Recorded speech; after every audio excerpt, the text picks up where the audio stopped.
Well, good morning, India fans. Absolutely good morning to you because you have woken up with all the rights and privileges of absolutely dismantling Afghanistan thanks to some of your favourite and best players. And you know what? It's all thanks to these guys.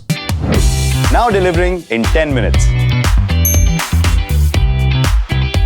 That's right, Lockie Ferguson's who I'm talking about there. Pezza, India made 181 for 8. Afghanistan never really in it, 134 all out. India win by 47 runs. That was not even close in the end, I suppose, but that was an impressive victory for the Indian cricket team. Team India. What, Super 8's time.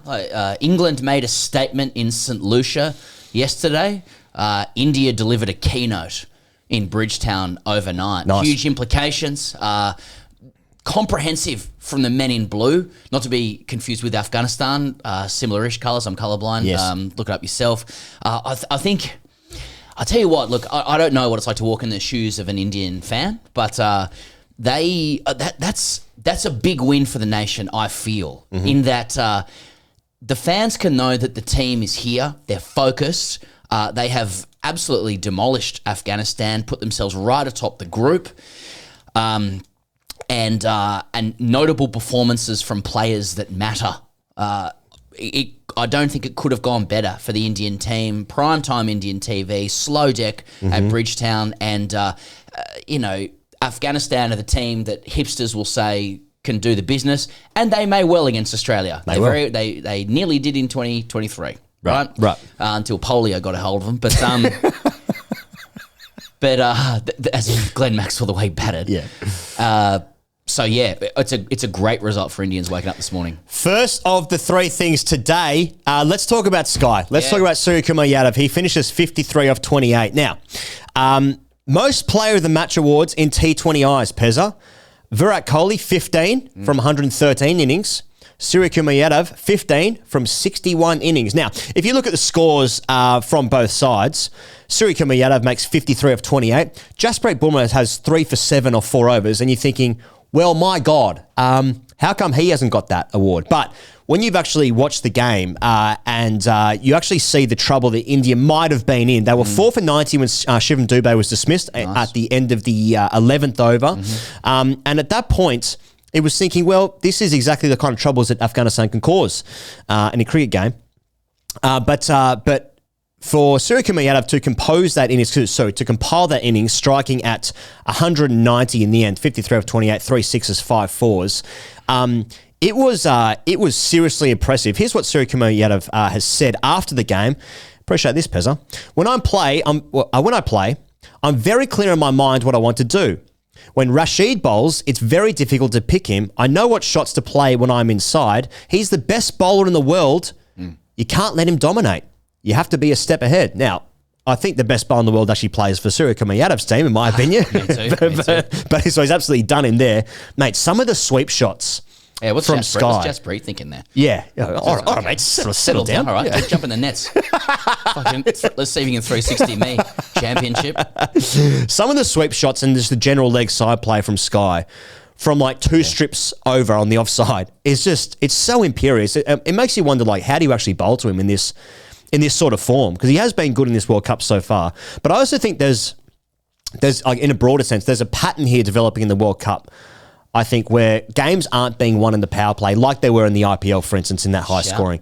I think, like, teams are winning from batters performing at 4, 5, and 6. And I think, like, there's obviously contributions all around the park, of course, but the middle overs where games are being won, I think the team that wins the World Cup, it's most likely that the player of the match in the final or in the deciding games is going to come from batters 4, 5, and 6. That's the pattern that we're seeing. We saw it yesterday with Bairstow's innings yesterday against the West Indies for England. Obviously, Phil Salt batted well as well, of course. But games are being won the middle overs as opposed to the power play. And Sky's innings here, it was well deserving of player of the match in the context of the game, despite Bumrah's 3 for 7 or 4. I think one truism of T20 cricket is that bowlers win it for you. But I definitely think in these Caribbean conditions, that phase of the game that you're talking about, 4, 5, 6, and that matchup of middle order batters versus quality spin is where you probably see the highest level of skill on show, just because they're low, slow decks, generally speaking. Batters have to be supremely inventive to be successful. And look, I don't think it's a stretch to say that Sky is India's most important batter if they want to win this T20 World Cup. I think I'm so impressed with this guy. I think he's a special player, and I think for all the chat about the power and brand of legacy established players in Indian cricket and the power they possess, or the ongoing chat about the young guys India is always able to bring through, like Jaiswal or, recently Shubman Gill, or even newer than that, Riyan Parag, etc. Like Sky, to me, is the face of contemporary, innovative Indian batting for now.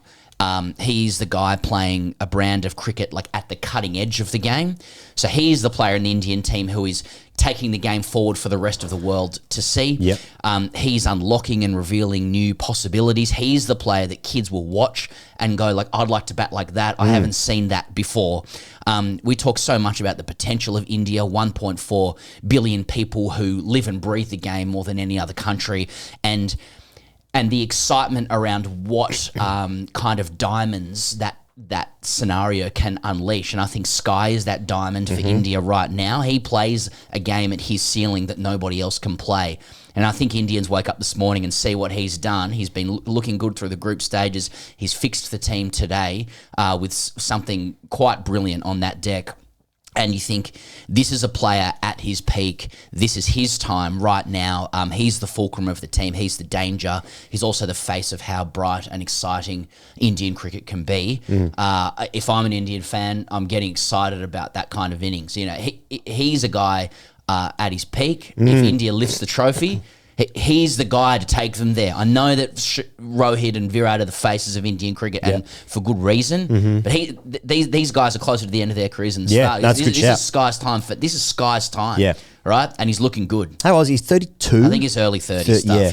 It's at the peak of his powers. No, that's a good shout. That's a good shout. I'm just thinking about like those other middle order batters that have won games. Think about for Australia, Stoinis was player of the match against Oman. He won the game against Scotland as well. Of course, that was actually the wrong thing to do, as we know. He'd be hung for that. Aaron Jones He's very hung, actually. Aaron Jones looking after you there, puppy. Aaron Jones against Canada for the USA in the first game scored those runs. Nicky P against New Zealand, I think it was. Yeah. It was seeing a lot of middle order runs, which I think is not unique to T20 cricket. I think it's just what happened in the IPL was so mind-blowing that you're thinking like, oh, maybe that's the pattern. Maybe Travis Head, maybe Rohit, like maybe these guys are the guys that are going to win games for their side, but it's actually the middle order batters. Anyway, just on that theme, we'll go to the second thing and talk about Hardik. Yep. So Suryakumar and Hardik added 60 runs off 37 balls for the fifth wicket. So as I said earlier, India were 90 for 4 after 11 overs when they came together. Of course, Dubey was dismissed. Hardik makes 32 off 24, also bowls two good overs, number 13. Yep. So he's batted twice in this World Cup, Hardik, 32 here and he made 7 against Pakistan. Hasn't batted in the other games, also washed-out against Canada, Did well to avoid the New York batting. He did. I know he had to play against Pakistan. But, he did. Pakistan. 7 was actually a pretty good score in that game. Right. It was a pretty important 7 in the end. His bowling though, Hardik, his bowling has been good. 3 for 27 against Ireland, 2 for 24 against Pakistan, 2 for 14 against the USA. I'm not saying he's won any games by himself, but these are telling contributions from a guy that like had a statistically, not just a statistically poor IPL, an emotionally heavy IPL. Yep. And this performance here, India, in that moment, 90 for 4, 11 overs, that could have been Afghanistan chasing 140. It could have easily ended that way. And that's what Afghanistan will be saying. Yep. They were so close to getting through the door. Yep. Of that middle order of India, but these two came together. Exactly, 60 off 37. Like that's a pretty good clip as well. Yeah. And Hardik hit a couple of bombs as well. Near 2 sixes, 3 fours, strike at 130 in the end. So it's a good contribution. And like that was a really important partnership because he provides a great contrast to Sky Hardik. Sky is manipulation, his invention. Sky's a backstage pass, access all areas. Oh yeah, you know what I'm saying? Triple A. Exactly. Yeah. Hardik is power, belligerence, straight lines, beautiful yin and yang, like at that place in the order for India. And I think about Indian fans this morning salivating at the idea of Hardik arriving at the party with the bat, fashionably late, the best time to arrive. You're watching Sky use his backstage pass, and you're seeing Hardik smash sixes into the press box window. Yeah. You know, don't sleep on the viscerality of that, if that's even a word. Yep. Don't sleep on the viscerality of Hardik hitting the roof with another six. Yep. You know, India needs its muscles. Yes. Through the eyeballs of the nation. Yep. It needs its power. It needs its alphas. Jay Shah can only do so much, you know? Exactly. And when Hardik is providing it, and he hasn't with the bat for a little while, it all comes together, right? And just watch. Hardik starts to score runs. Perhaps that unlocks Kohli and Rohit at the top of the order, who I do believe at some level, maybe even subconsciously, are protecting the middle, which has been shaky for India for a little bit of time. Yep. So now that they're trusting Hardik with the bat, does it unlock the others? I don't know. I do. Look, Indians think they know what I'm doing here. Oh, wait, are we not? No. And they're right. But, you know, like, I'm not... You're going to win. You're going to win the World Cup. I'm not saying the lid's off, but the lid's off, India. No. Look, we all see the same thing. When the Indian team comes together, that like what we saw overnight is that is the vision of what the team is meant to be, and it's not driven by Rohit and Kohli. It's you know, Rishabh's 11-ball breezy knock, which kind of just releases the shackles a little bit, and then it's like the guys at their peak now, Sky and Hardik doing the business. We're going to come to Jasprit, but and Axar Patel as well. But like these are these are the guys who are carrying the team, and that's what India needs to actually go all the way. It is not the legacy guys. If they can perform, fantastic, and they will. They'll step up. Those champions Good at players. some point. Yeah. It's these guys who are going to carry it. So yeah, I'm just saying, India, the lid is off. You guys are going all the way. I just can't see a way they don't do it. Yeah, undefeated. Undefeated. Look, I don't actually want to diminish what I'm... Like, I do mean those points about Sky and Hardik and whatever. Yeah. People will think, oh, he's just saying that to but wind us they're up, good points, to upset us. Yeah. It's true. Yeah. When those guys are on song, they are, they're going to be very, very difficult to stop. Yeah. Different to onsen, which is a Japanese bath. That's a Japanese bath. We can compare your penis to your father. What now? Go on, Charlie. Do it.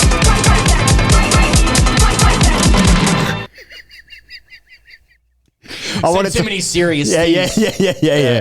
All right, mystery seamer time, Pezza. We're talking about mystery seamer. I said it before, 3 for 7 on 4 overs. Fucking hell. Mate. He bowled 20 dots. And, you know, one of the things I notice on Twitter... He is player... I'm sorry, Sky, and you did watch the game.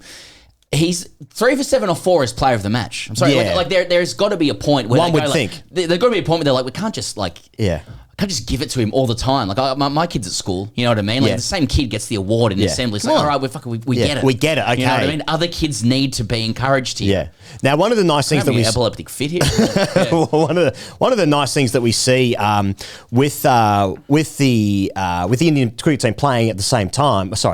With the Indian team playing, we see all the IPL franchises getting behind the team at the same time, you know. Yes. Now, obviously, Jasprit plays for MI, and MI decided to get behind Jasprit with this tweet here, noting his $1 million arm. Now, I'm not sure if that's an allegation about his bowling action, but you know, I think if he did that with Sunil Narine, you know, there'd be a couple of questions. Might be the same woman who was coaching Stain. In the downtown. Before the India-England Test Series, Pezza, when England won despite losing 4-1, Jasprit Bumrah said this: watching a fast bowler get the stumps to cartwheel and hit the stumps and leave the batsman knocked off their feet, that was fascinating to me as a child. I'm fascinated It's by fascinating this. to me, Right. Much like a serial killer, fascinated with dissecting cats. That's right. Or a kid with a dryer just going round and round with a Rubik's Cube. I think we're watching the life's work of a man that's just hell-bent on tormenting batsman Pezza. No one can pick him. He's the first mystery seamer in world cricket. Bumrah in the T20I World Cup 2024, Pezza. 15 overs, 2 maidens, 52 runs, 8 wickets. He's taken 8 for 52 in the World Cup and an economy rate of 3.46. I mean, it's untouchable. You're getting to a point now where in some of these games where India's got 4 overs where the opposition's just trying to get through it and just not have too much damage done to them. Totally. It is It's mystery. It's off speed. It's into the deck. It's full speed. There's no discernible change of action. Look, this isn't lit off stuff. Yeah, it's 3 for 7 off 4, 20 dot balls out of 24 when they're chasing 180. Yeah. Noting that Rohit chose to use him with the new ball this time around to counter the Afghan strength, which is top of the order. Yes. Gurbaz and Gulbadine. Yes, thank you. Yes. And I still think that, and this is the biggest compliment I can give Bumrah. Exactly, Zazai, who batted. Oh, pardon me. So. Oh, that's right. And then they pushed Gulbadine down. Yeah. That Bumrah is underrated. And I say that because I believe that he will finish his career as one of the very greatest bowlers of all time. Agree with that. In history. Yep. I think he's the best bowler in the world quite comfortably at the moment. Now, does he have blue eyes? Does he captain? Can he bat? Different thing. Right. Comparison is the thief of all joy. Yes. Right? But I think he's the best bowler in the world comfortably. Look at his strengths. He can...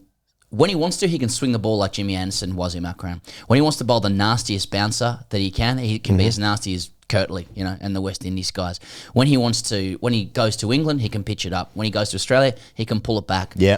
He's as quick as anybody when he wants to.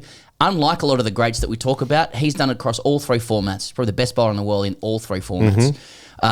And he's intelligent. You watch as his body wears, like all quick bowlers do, and he loses a little bit of zip, his intelligence is incredible. Yep. He knows when to pull it back. He knows when to use angles. His whole first over today was off speed. Yeah. He's a smart guy. He doesn't just come in and just tear away. Yeah. He holds his bouncer back, even though he's got the best bouncer in the world. Again, he's India's best player, I think, and he deserves an army. But where's the Bumrah army? I'm happy to lead it. I want to be part of the Bumrah army, as toxic as the army culture is online. The Bumrah boys. There you go, the old nexus of the Maroubra Bra boys and Indian cricket right there. Jasprit Bumrah. He's the best player in the world. Let's talk about the implications. Let's talk about the third thing today, the implications. Of course. So that win sets India right ahead in terms of net run rate. So just as a contrast, so England won the game yesterday with 15 balls to spare, I think it was, against the West Indies. So their net run rate is 1.3. 3, yeah. Sorry. Right. You didn't need to say that. I just worked it I know, out. you just don't, yeah. 15 balls was, that would be 1.3 or something like that, wouldn't it? India's net run rate after that win today is 2.3. Obviously, and how it works is that Afghanistan's now minus 2.3, West Indies is minus 1.3. Yeah. Given that it's only 3 games, it's going to be pretty hard to turn around an enormous deficit like this. Now, second place in both Group 1 and Group 2 of the Super 8s is likely to get through a net run rate. That's probably how it's going to go.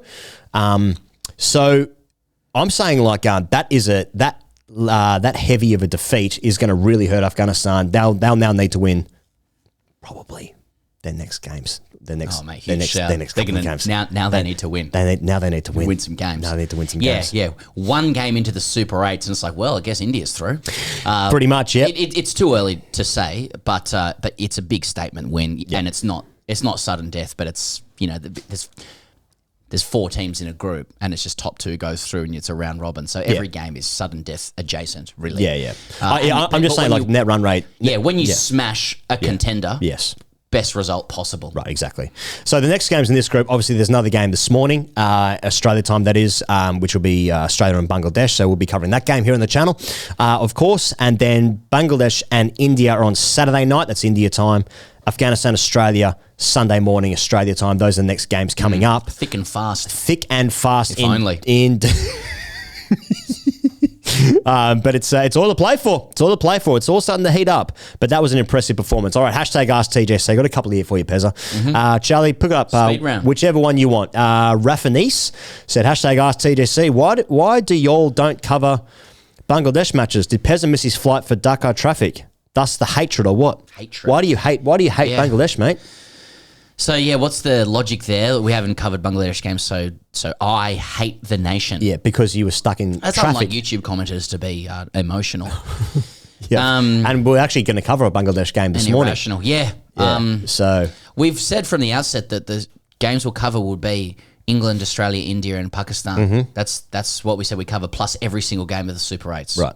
That's it. So the The discrimination is really economic. It's not just Bangladesh. And that wouldn't just be us in cricket either, I would say. That's right. Absolutely gutted Pakistan haven't made it through. There's not another India-Pakistan game. Yeah, that's right. All right, Abhishek Barn, 6410, hashtag AskTGC. Why do boys say, let's get into the three things here when there are clearly more than three things? Is this some sort of psyop? So that's a good point. Done us there. Yeah, so there's actually five things, aren't they? 1, 2, 3, 4, 5. Yeah, so I've counted 5. Yeah, so but I mean, so how it works is lift the lid on this. So there's three things, and then there's a what now, get now, which is a separate thing, and then there's an AskTGC. What now, get now is an advertisement integration. Yes. For Big Basket now. Yeah. So we find the turning point of the match or the match, the part of the match we want to call up or an adjacent part of the match. That's called what now, get now. Yeah. So remove that, and then hashtag AskTGC is its own segment as well. It's not one of the three things. So if you do some maths or math, want now, get now, hashtag AskTGC, that would be 5 things. That's 5 things. Take away 2. You get 3 things. How many apples you got now? Exactly. 3 apples. 3 things plus those 2. How do you like them apples? But that doesn't assist the conspiratorial culture of YouTube comments, so everyone wins. And just keep in mind, as we go through this World Cup, that everything we say about other teams is correct. But when we start talking about your team, that's wrong, bias, and you know what? Just a hint of racism there as well, isn't there? There's always just a hint. I'm not racist. I hate everyone equally, including my own. All right. We'll be back on the channel. Just living our lives. We actually just live our lives through the channel and the prism of such. Blossoms. Prosms. Sorry, Kiwis. About Kane Williamson leaving for the SA20 is what we're talking about. Anyway, back on the channel later. Click subscribe if you haven't already. Thanks for joining us, and we'll see you guys in a few hours. Cheers.